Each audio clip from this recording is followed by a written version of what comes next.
Hello viewers, welcome back to my channel and today's we are going to study about red cell terminology.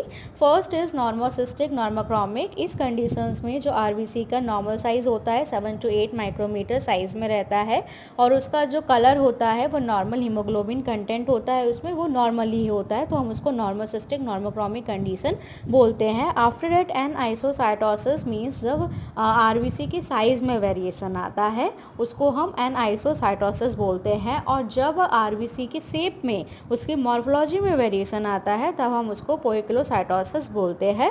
फिर एक और another condition है जिसको हम बोलते हैं माइक्रोसिस्टिक हाइपोक्रोमिक. ये एक ऐसी कंडीशन होती है जब आरबीसी के साइज स्मॉल हो जाता है, स्मॉलर साइज हो जाता है और साथ में जो बीच का जो सेंट्रल एरिया होता है वो बढ़ जाता है. और क्यों बढ़ जाता है? क्योंकि हीमोग्लोबिन की डेफिशिएंसी होती है, इसलिए जो बीच का जो एरिया है वो बढ़ जाता है, सेंट्रल पैलोर जो होता है वो रीजन वो बढ़ जाता है. तो इस कंडीशन को हम माइक्रोसिस्टिक हाइपोक्रोमिक बोलते हैं. आफ्टर दैट माइक्रोसिस्टिक हाइपोक्रोमिक एक ऐसी कंडीशन होती है जब आरबीसी साइज में लार्ज हो जाती है, ठीक है, उसका जो नॉर्मल साइज है उससे बढ़ जाता है, तो अब हम उसको मैक्रोसिस्टिक बोलते हैं. आफ्टर दैट सिकल सेल एक ऐसी कंडीशन होती है जब आरबीसी का जो शेप है वो कैसा हो जाता है, इलांगेट हो जाता है या नैरो सेल्स हो जाता है, नैरो की तरह वो दिखाई देता है, या तो उसके दोनों एंड पॉइंटेड की तरफ होगी, कर्व्ड होगी, या फिर कोई एक एंड उसमें कर्व्ड होगी, ठीक है. उसके बाद स्पेरोसाइट मतलब आरबीसी उसमें डेंस हो गया, बीच का कोई आपको पैलो रीजन दिखाई नहीं देगा,